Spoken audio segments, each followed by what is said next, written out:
Hello again, ladies and gentlemen. Welcome to the Week 5 video lecture for English essays. All right, hope everybody is doing well, staying healthy, and paying attention, close attention to all of the important skills and concepts that I'm trying to introduce or at least review for you in the first half of this semester. All right.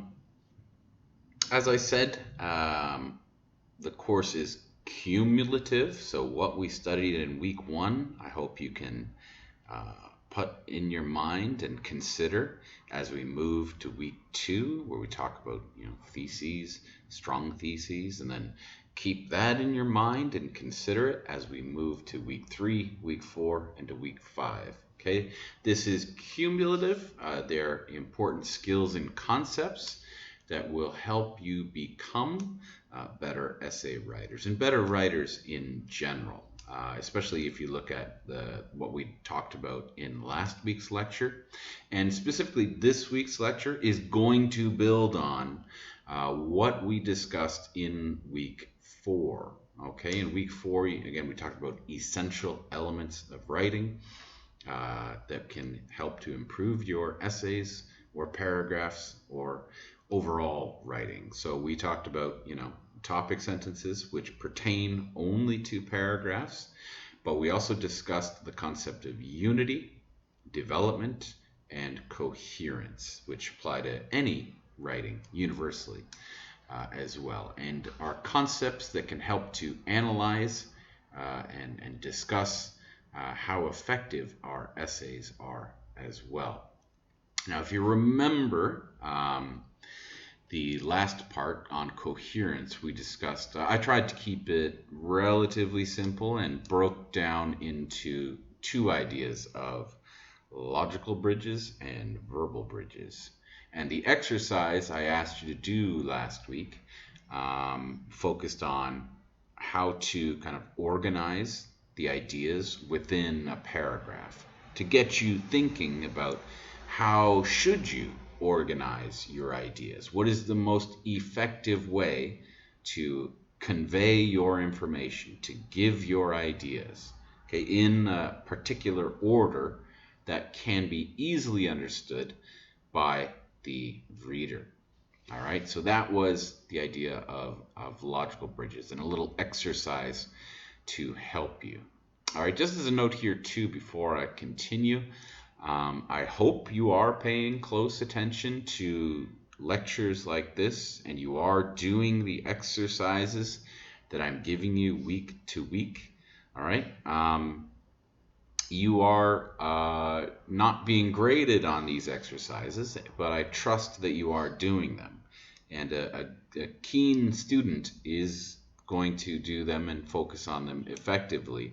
And those will result in better grades on the midterm, because these concepts and the exercises I'm asking you to do are the skills and the questions that I'm asking you to write and demonstrate on your midterm exam. So make sure you know what you're doing and you are learning from these exercises and these lectures as well. Okay, if you have any kind of confusion surrounding what we're doing and why, again, please don't hesitate in communicating with me, asking me questions if you have any kind of problems with the material. Okay, now again, I don't understand it to be perfect, but hopefully you are doing these tasks, watching these videos, and considering these skills and concepts, because I will ask you to demonstrate them on the midterm. All right, and these exercises are questions that you will see similar to questions you will see on the midterm test as well. All right, and of course your grade comes from the midterm, your term essay, and then your final essay. That's where your grade comes from in this course. All right, I would like to remind you too, we will begin the actual writing process, not the, you're not asked to be finished for the term essay. But starting in week 9, and we will take about 6 weeks to finish the term essay. So it's going to be a 6-week process, all right, of writing the essay. So you do not have to be finished your essay in week 9, but we're going to begin it. However, if you have begun or do begin considering a possible topic to write in a persuasive academic essay, which is your term essay, and doing some reading and research into that topic, you are going to be well prepared for week 9 after the midterm. All right, so just a subtle, polite reminder to get started on thinking about possible topics and doing some reading and research, all right, just for your own sake. It'll give you less stress when it comes to the second half of the course, where we actually begin doing writing and applying these skills and concepts that I'm trying to build up within you now. All right, so back to week 5. Okay, today we're going to look at the use of cohesive devices. All right, this is really building on the idea of coherence. If you remember last week, I gave a basic metaphor or analogy for understanding coherence in creating logical bridges and verbal bridges. And last week, the exercise focused on logical bridges. You had to look at those 8 or 9 sentences that formed a paragraph and think about what is the best way to order and structure that paragraph in terms of the ideas and the flow of ideas. That is trying to get you to consider logical coherence, okay, logical bridges. This week, we're going to continue, so it really connects to last week's lecture, and we're going to look at cohesive devices, which another word is verbal bridges. Okay, the use of language and vocabulary, words, to improve the relationship between ideas in your writing and therefore improve your understandability or coherence of that writing. Okay, so like I said, writing, good, effective writing in which you convey or communicate your ideas is the result of many, many factors that we're doing effectively, successfully. Okay, so this is why the study of writing can be, and the practice of writing can be quite difficult. There's so many things to consider. And that's why I want to think about these. I want you to think about week 1, week 2, week 3, week 4, week 5, week 6, week 7, cumulatively. All right? You don't have to have perfect answers in your mind, but the more you consider these skills and concepts and question how they work in what you read, in the exercises that you do, in the essays that you write and edit, the better development you'll get and the more effective you'll become at writing essays and writing in general. Okay, so this week we're talking about sentence cohesion or cohesive devices as being what I mentioned last week, verbal bridges. The use of words and grammar and vocabulary to help show relationships between ideas. Okay? Now, I want to give you a warning before I get into the notes here. These 8 cohesive devices or verbal bridges are separately linguistic phenomena, meaning if you have studied English as a language, or you've studied linguistics as a content course, you have probably heard about many of these concepts, the names of these concepts. But your focus in studying these concepts, if you're studying the English language or you're studying linguistics in general, is going to be different. You're going to have a different understanding of these concepts and how they work. Okay, so what I want you to remember for this class, for this lesson, for our understanding to become better essay writers is that these cohesive devices are tools, right? They're devices, they're methods that a writer can use, that you can use to help improve the connection of your ideas from phrase to phrase, sentence to sentence, paragraph to paragraph, section to section in your writing, in your essay. These devices will help you communicate your ideas better. But they do exist and have definitions that are applied to the study of English language or linguistics in general. Just keep in mind why we're studying, what the purpose is for our study today as writers. Okay? All right. So, as I said, coherence, last week we talked about that.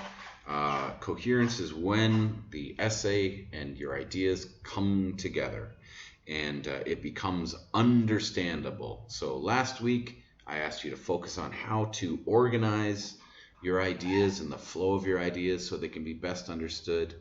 And then on top of that, we want to apply verbal bridges to improve the strength and emphasize the relationships of these ideas as we present them in our writing to the reader.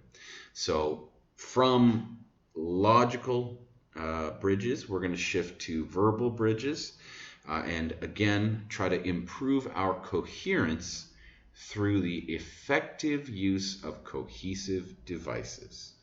All right?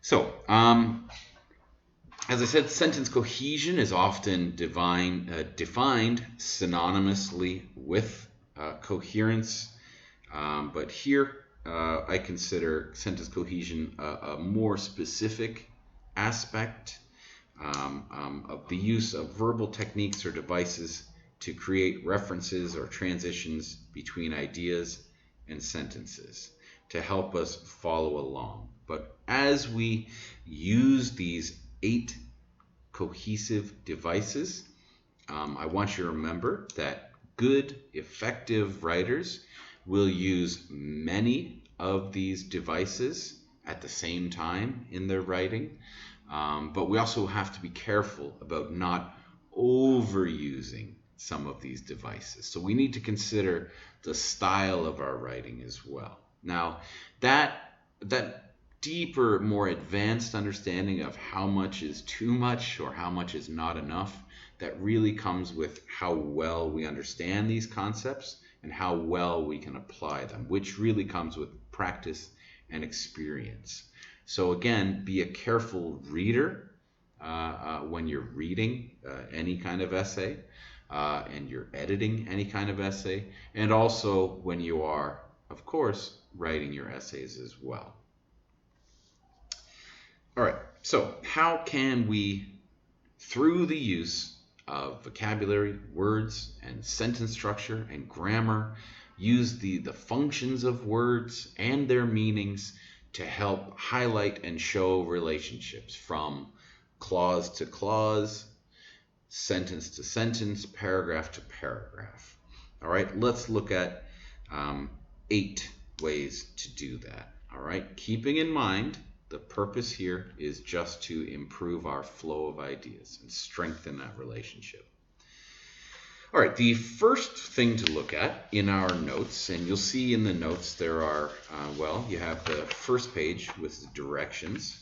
Then we have 2 pages of notes on cohesive devices, and then 2 pages for our exercise. One is the exercise, which contains a short, simple essay, and then the last page contains answers to the exercise that I'm asking you to do. So I'll come back to this a little bit later, but first let's take a look at cohesive devices. 8 cohesive devices that help you improve the relationship or communicating the relationships of your ideas in your writing. The first one is a very simple, frequently used device, and that is the device of repetition. Repetition, repetition, repetition. Okay, the more you repeat something, the more clearly an audience or a reader is going to remember that. Okay, it's going to stick in their mind more effectively. Okay, repetition, repetition, repetition.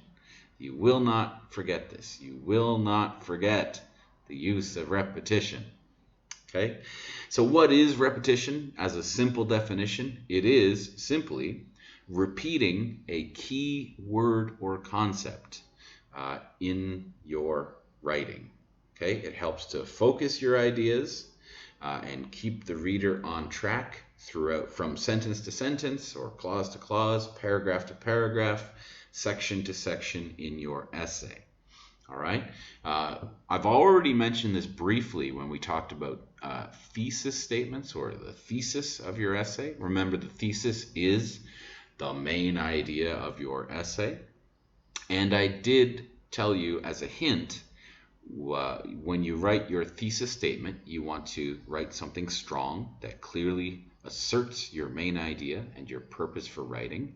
And I also recommended that you borrow or repeat some of that those words or the structure from your thesis statement in the topic sentences of the main points for your body of your essay. All right? That is a reminder to use this cohesive device of repetition, repetition, repetition. Okay? Repeating key words or phrases throughout your writing. So I've given you here a very simple example, all right, in your notes, just to show you. And I've put the repeated word in bold. Okay? There's two sentences that use the same words or phrase to keep that idea fresh and emphasized or stressed in the mind of the reader. So pay attention to this very simple, cohesive device. All right, two sentences. The first: the problem with contemporary art is that it is not easily understood by most people. Contemporary art, second sentence, is deliberately abstract, and that means it leaves the viewer wondering what she is looking at. Okay, so two sentences that are joined in their relationship through the repetition of this concept, which is contemporary art. Okay, it's repeated, it's mentioned in the first sentence, and it is repeated in the second sentence. So that concept takes another level of importance. So the reader can recognize the importance of this concept and start to build a greater understanding, knowing that the writer, you, is kind of emphasizing this concept through repetition of words. All right? Very simple, but very effective. Repetition, repetition, repetition. You'll never forget it. Okay? However, there are some criticisms of this device. You might be one of them. You might say, Alistair, stop repeating. I got it the first time. All right? It's too simple. You're being too, you lack style and creativity. All right? It's boring when you repeat, repeat, repeat. Okay? That might be true. Right? When we consider these cohesive devices, remember, good writers, effective writers, are using a variety of these cohesive devices, and never too much and never too little. So remember that this is an element of style. So we might not agree about how much is too much and how much is too little. Okay, we can argue about that. So again, that's something we can develop a better idea about through practice and experience in writing our essays, okay, to be as effective.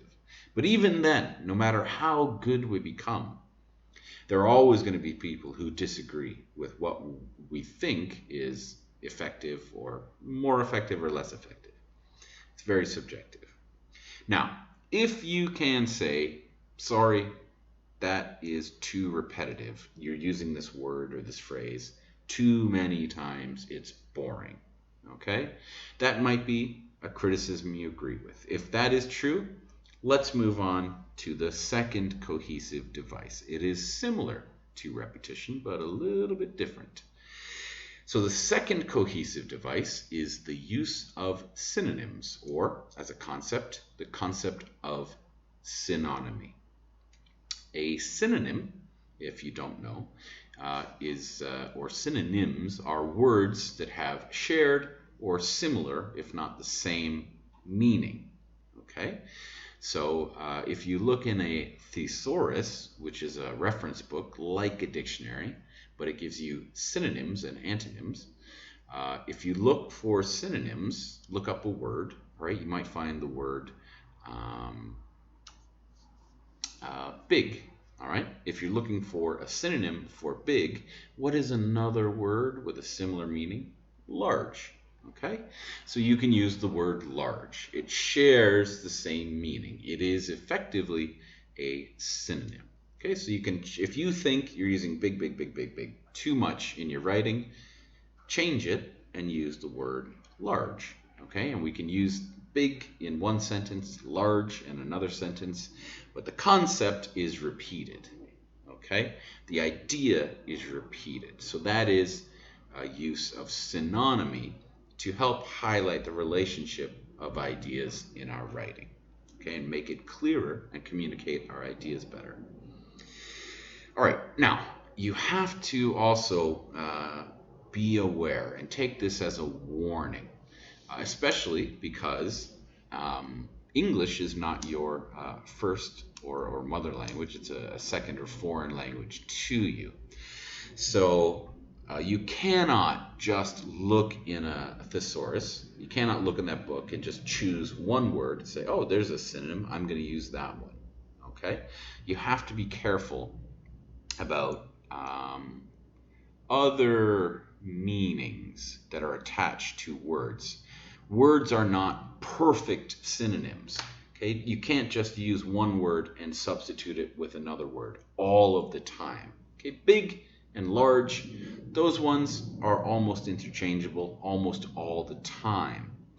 But, if you look up other words, for example, you can look up the word child in the thesaurus, okay? And a synonym, a similar word for child, might be kid, okay? Child, kid, same, right? No, all right? Go back to what we studied in week 1 when we talked about the use of language, specifically academic language, how it's more formal. If you are writing, like you will be, your academic essay for our first term essay, that has to be a persuasive academic essay. So we have to be careful with the language we choose.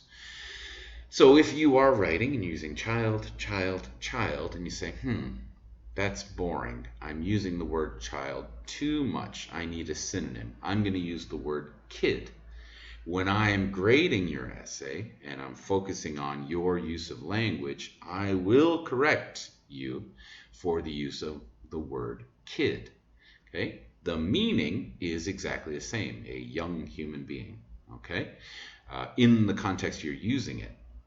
However, maybe you don't know this, the word kid is actually slang. It's frequently used, very popular term, but it is a kind of slang word for child.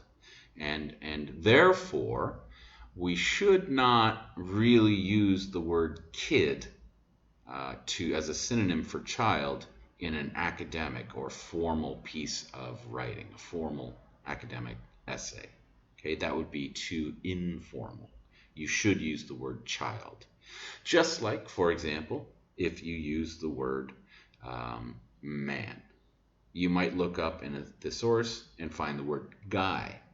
Similar problem. Guy is an informal word for man.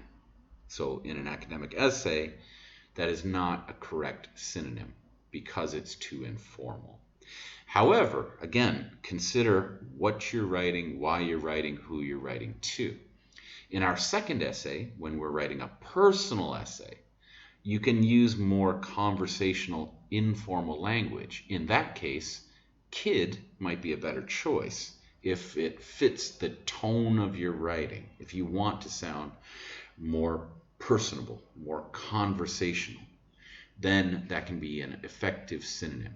But in an academic essay where the language is more formal, that's not an effective synonym. So be careful and pay close attention to the language you're choosing and when you're using the cohesive device of synonymy. All right? Okay, so there's an example of synonymy here. A simple example, 2 sentences that might come in a paragraph. All right? We want to use one word, and then we want to keep the concept but use a different word or phrase.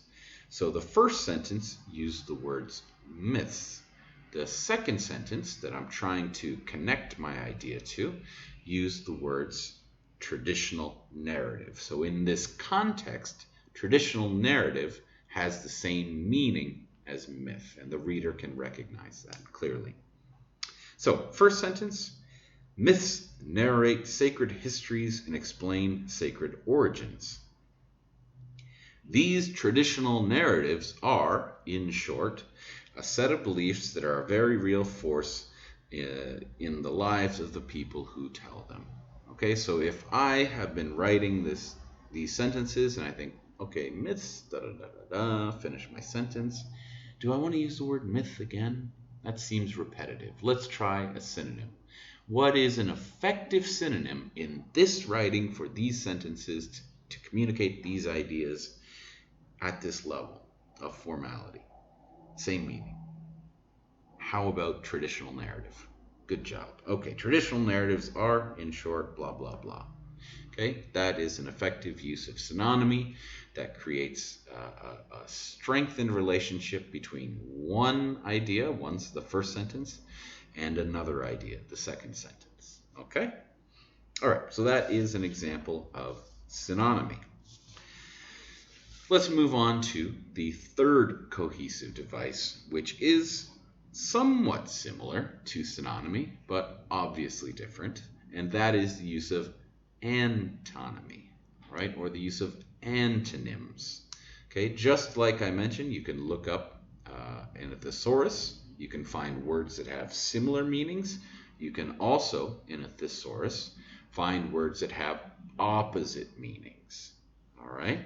So antonyms are words that have opposite meanings to each other, and they usually come in pairs or binaries. Okay? So you can think of something very simple like night. What is the antonym of night? Day. All right? Light, dark. They are antonyms. On, off. Okay? Up, down. Left, right. Okay? Those are opposite words. So you might say, well, how can we use those to create some sort of relationship between ideas? Well, here, if you want to consider it philosophically, the philosophy of language, all right? Consider what oppositional words are, what antonyms are, and how they are necessary to define each other, all right? In language, why do we have the word night? Why do we have the word day? Why do we have the word light and dark, on or off? Okay? Would it be necessary to have the word day if we didn't have the word night? All right? That creates a binary. So the word day helps to define the word night. You can't really define one without its opposite. So in a way, they're very closely related. Some might argue they're more closely related than even synonyms. Okay? That's a separate discussion. But what's happening here is that a reader with the knowledge of language knows that certain concepts, whether you're conscious of it or not, are defined by their opposition. They have an intrinsic or natural relationship. And we can, as effective writers, smart writers, use this suggestion, this power of suggestion of language in the mind to help create connections from one idea to the next. And that is the power of antonymy as a cohesive device. All right, so let's look at an example here. Now, I've actually included 3 examples in 2 sentences. Okay, you're going to get 3 pairs of antonyms, or 6 words, okay, in 2 sentences. You're welcome. All right, so 1 sentence, 2 sentences. How can we help connect them in a way that communicates our ideas? That is a cohesive device. Here, using antonymy, pay attention. I've highlighted them in your notes. Sentence number 1. I have enjoyed all the pleasures of heaven in the relationships I have had with others. Sentence 2. I have also suffered all the pains of hell in the isolation brought about by my disease. So, can you pick out those 3 pairs of antonyms, the 6 words, between these 2 sentences and how they match? Okay, the first pair is enjoy and suffer. The second pair is pleasure and pain, and the third pair is heaven and hell. These words are defined in opposition to each other. What is pleasure without pain? How can you define pleasure? If I took away all the pain in your life, and would your life only be pleasure? Think about that. How do they define each other? Or heaven and hell? Or enjoyment and suffering? Okay? Think about how they define each other there. Okay? Now we can, if we're smart, effective writers, use antonymy to help connect these ideas and improve the flow and communication of our ideas, because they kind of suggest each other and define each other.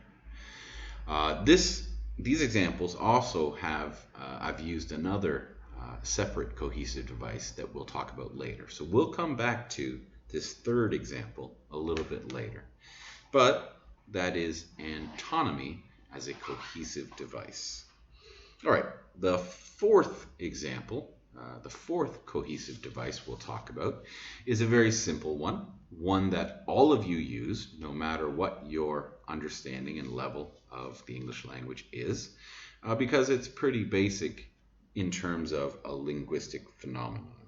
So here, I don't need to really explain it to you other than to give you a warning. But we're talking about number 4, the use of proforms, specifically pronouns. Okay, proforms are basically a kind of synonymy, linguistic synonymy here, all right? A proform is when you substitute one aspect of language for another, a kind of synonym, all right? Pronouns are the most common of those. So for example, if I say in 2 sentences, Alistair is a teacher, he is my writing instructor, okay? Here we have the word Alistair, which is a noun, and then he, which is the male singular pronoun. It replaces Alistair, okay, in a general way, he. So he is a pronoun. We all know this, and we all use pronouns, okay? There are other kinds of proforms too, for example, a proverb, okay? Less commonly discussed and perhaps less commonly used, but they do exist as well. Let me give you an example of a proverb, okay? I finished my homework last night. I did it well, okay?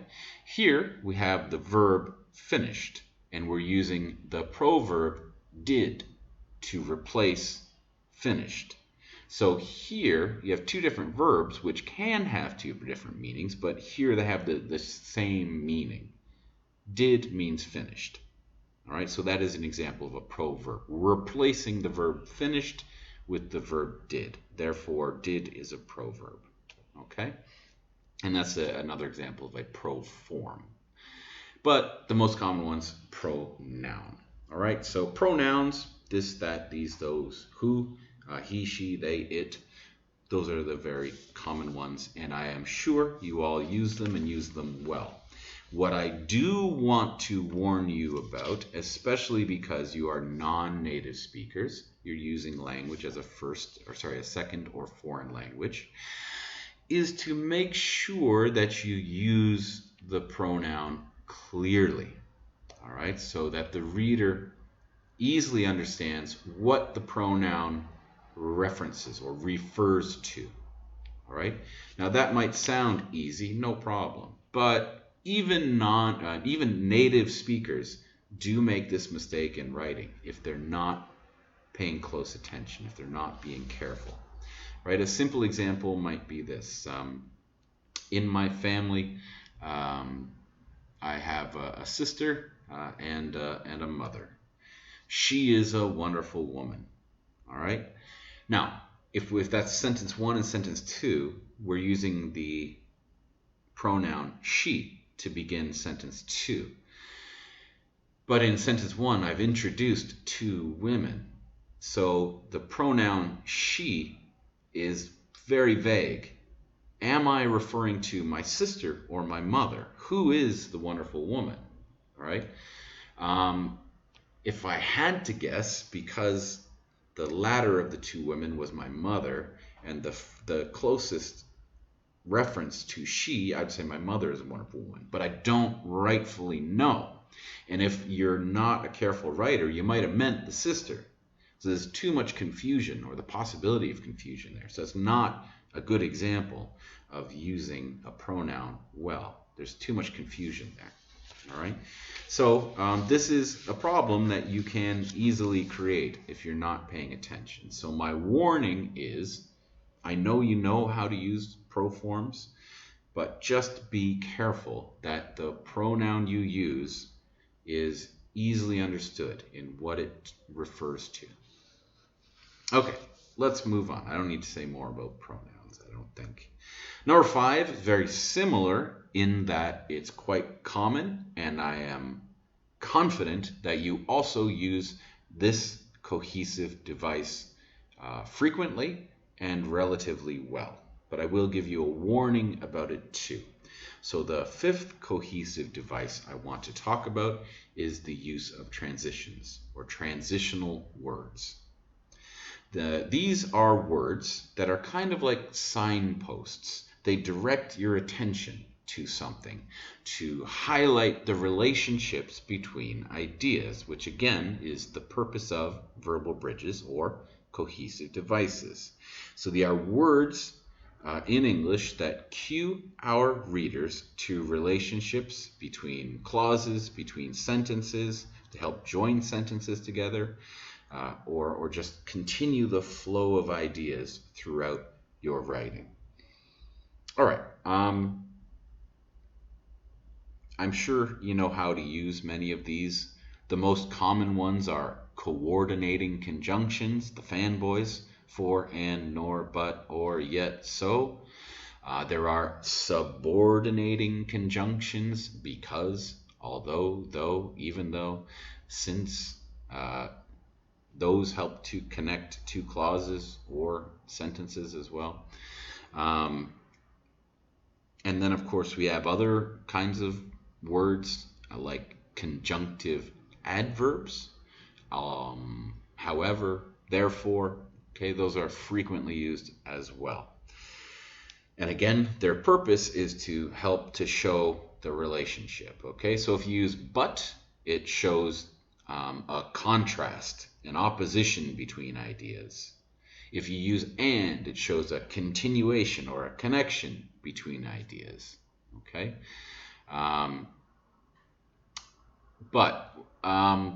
just pay attention here too, again, going back to what we talked about, the use and understanding of language. For example, we can look at the word but and however. In terms of the meanings of these words, the semantics of these words, they are, or they have, a shared or similar meaning. They show contrast or opposition. Okay? I like apples, but I don't like pears. Okay, and we can use them to show the same idea. I like apples, however, I don't like pears. So the meaning is the same. But we have to be careful, and we have to have a good understanding of English grammar here, because consider that but is what kind of word? A conjunction. That's its grammar function. And therefore, we use it differently in the grammar and sentence structure than we do the word however, which is not a conjunction, not a coordinating conjunction, but a conjunctive adverb. So there's a difference between an adverb and a conjunction in how we structure our sentence.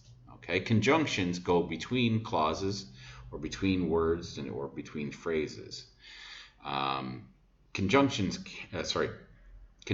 adverbs can do that, but it's a little bit different. And they don't separate the words and clauses and phrases. They just separate the concepts, right? So an adverb we can put in the middle of a sentence or in the middle of a clause, at the end of a clause, or at the beginning of a clause. And how we use punctuation, right, the comma or the period, is going to be different too. So be aware of that, and also be aware of the formality. Go back to week 1. Think about the use of academic or formal language. Which of these two words is more formal or less formal? All right, but is a less formal word than however. Okay, so if you want to improve, or not improve, but emphasize a certain formality in your language, choose the more formal word however.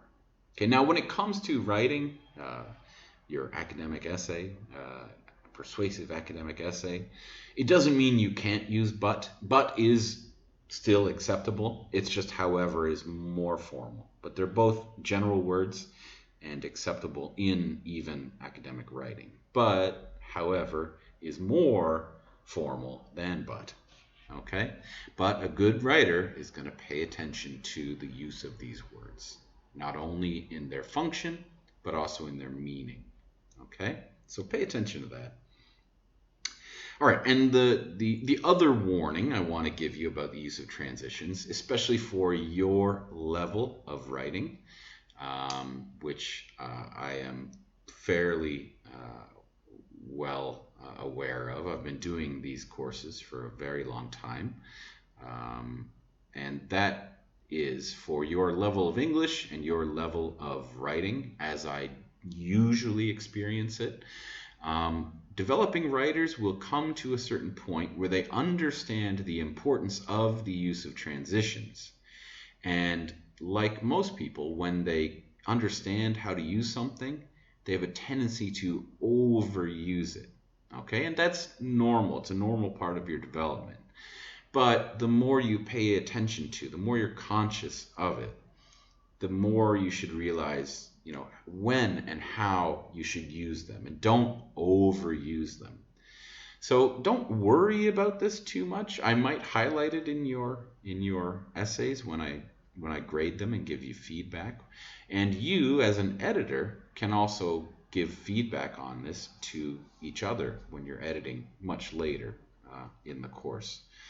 But pay attention when you're reading and when you're writing. Okay, if you want to think, right, should I use this word but, or should I use this word however? Should I use this transitional word to connect these two sentences or these two ideas? Is it necessary? So consider reading your sentences with the words, with the transition words, and without the transition word. Okay, so go back. Is the logical bridge strong enough to communicate your idea?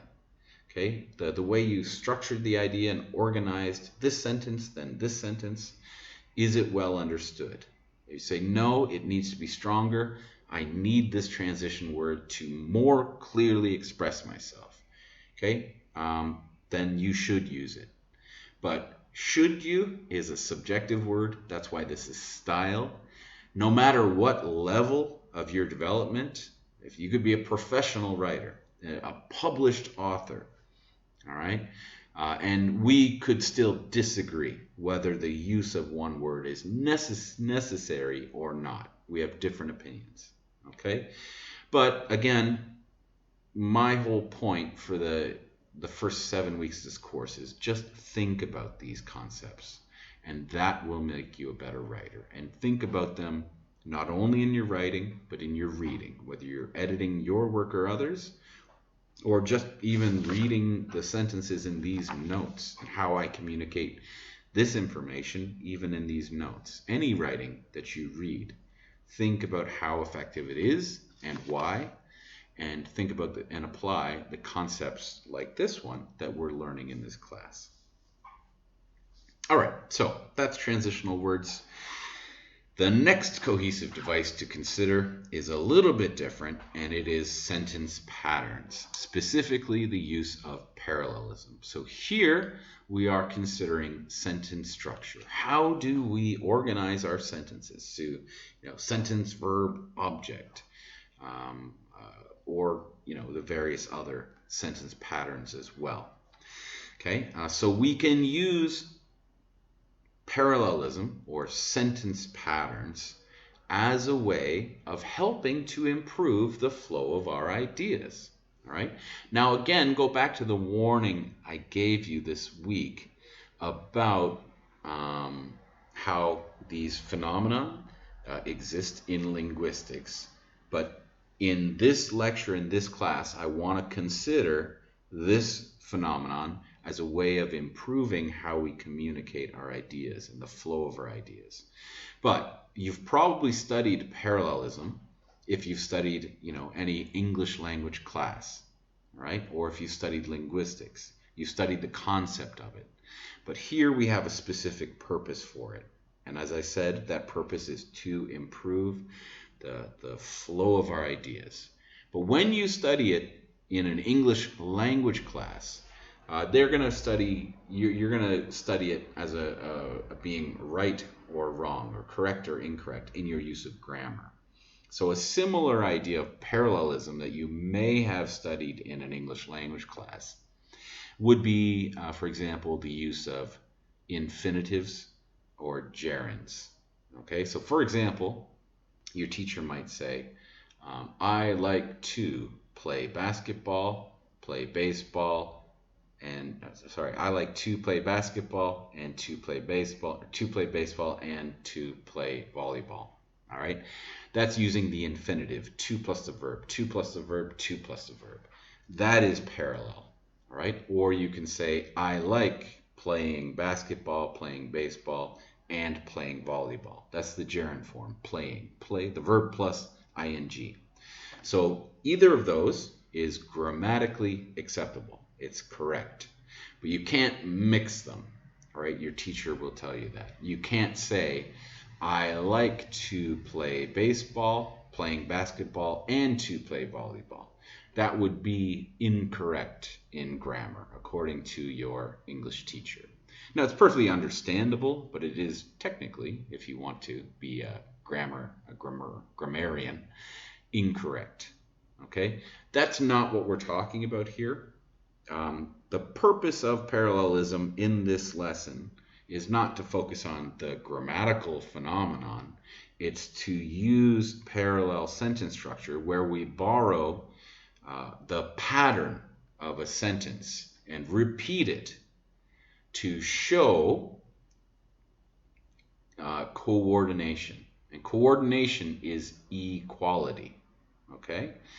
So if you borrow a sentence pattern and you repeat it from one sentence to another sentence and maybe to another sentence, you're going to show that this sentence is, in terms of value to the reader, how they should understand it, equal, equal, equal. Okay? So it's very helpful if you're given an example. All right? You might kind of define a concept in your paragraph and then want to give examples just to develop your idea. But those examples might be kind of on the same conceptual level. All right? And to do that, you can use parallelism. It shows coordination among ideas, and coordination means equality. All right? I'll give you a simple example of coordination. I like apples and oranges. Okay, so I like them. You should be understanding them the same in that case. This idea is equal value in the sentence as this one. All right, that's an example of coordination. All right, so here is a famous example of parallelism from Charles Dickens' probably most famous book, A Tale of Two Cities. It is, in fact, the introduction of A Tale of Two Cities, and it is one long sentence here. Pay attention. Maybe you'll notice the use of another cohesive device, too. All right. It was the best of times. It was the worst of times. It was the age of wisdom. It was the age of foolishness. It was the epoch of belief. It was the epoch of incredulity. It was the season of light. It was the season of darkness. It was the spring of hope. It was the winter of despair. All right. It was. Okay. Plus the predicate. Subject, predicate, subject, predicate, subject, predicate. Okay. In this case, in fact, the exact words it was are being repeated. You do not need to repeat exactly the same words to create parallelism. You just need to repeat the pattern of the words. Okay. So you can change the words a little bit. Or as much as you need to. It's just the pattern of the sentence that you're repeating. Okay. I'll show you the difference in another example too. But this is, as an example, an introduction where Dickens is showing this kind of equality of different ideas to paint a portrait of the environment, to set the mood for his novel. A Tale of Two Cities, kind of duality, this and this, this and this, this and this. Okay, this duality in time and place. All right, so it's repeating sentence patterns. If you want another example, it might actually be more helpful. Go back in your notes to our example of antinomy. All right, I mentioned this earlier.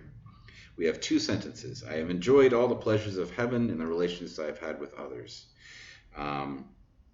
I have also suffered all the pains in hell and the isolation brought about by my disease. I have enjoyed. I have also suffered. Okay, I have suffered, I have enjoyed. It's borrowing I have, but even then the verb phrase have suffered, have enjoyed, that's borrowed as well. So it's not just the words, but the sentence pattern is repeated from one sentence to the next to show a certain equality in understanding the value of the ideas from one sentence to the next.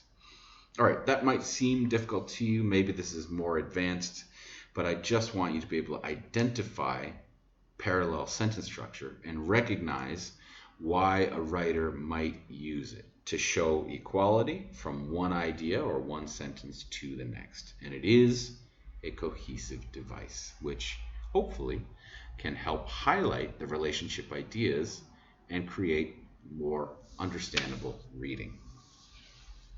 All right, let's move on to number 7. Number 7 is enumeration.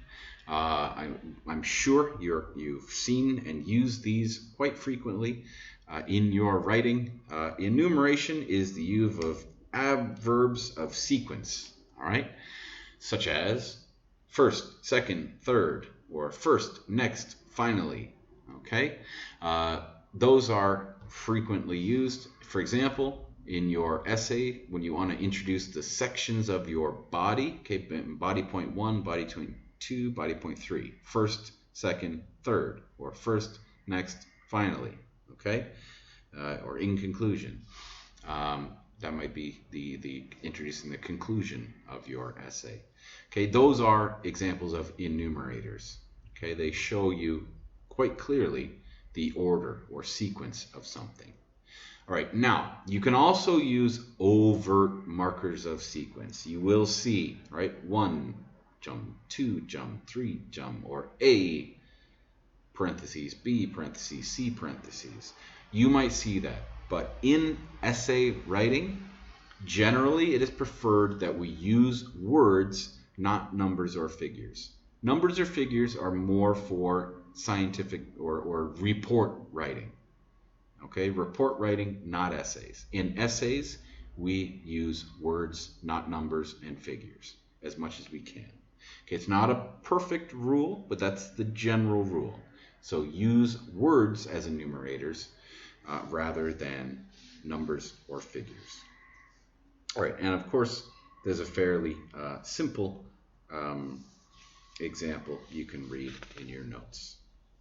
And that brings us to the final and eighth cohesive device. This one might be even more advanced and difficult for you, especially because you are a non-native speaker. All right, if English is not your first language, if you're not a native speaker, this is especially difficult to recognize and to use as a cohesive device. And keep in mind that this is also a linguistic phenomenon, and that is co-location. Okay, co means together, location means place, placed together. So what we are talking about is pairs of words or phrases that always seem to come together. All right, if you see one, if you read one, you're going to read the other most frequently. All right. And it's you might confuse it with synonyms and antonyms. It's not the same thing. All right, you might think it's similar, but it's not. It's not as much reason behind it either, and it's different from culture to culture, which is why it's so difficult. Here's a basic example of a co-location. All right, if you were to say, "I caught a cold" in English, okay? The verb caught collocates to cold or illness. A lot of illness. You catch an illness, all right? So I caught a cold. Those words collocate. Now, in Korean, for example, it's much different. I tried this and found out the hard way when I was trying to communicate in Korean to my friends a long time ago. I said, "감기 잡았어." They said, "What?" They understood, but they thought it was funny. I was like, "What?" It's like, we don't use that. That's not a collocation. Yeah, okay. They use a different verb there. So be careful in how you collocate. And that's what happens when you translate or transliterate your language to another language. We don't have the same collocations for whatever reason. Because collocations are like fashion. They just come together. Because, or if you want, they're like romance, like a campus couple.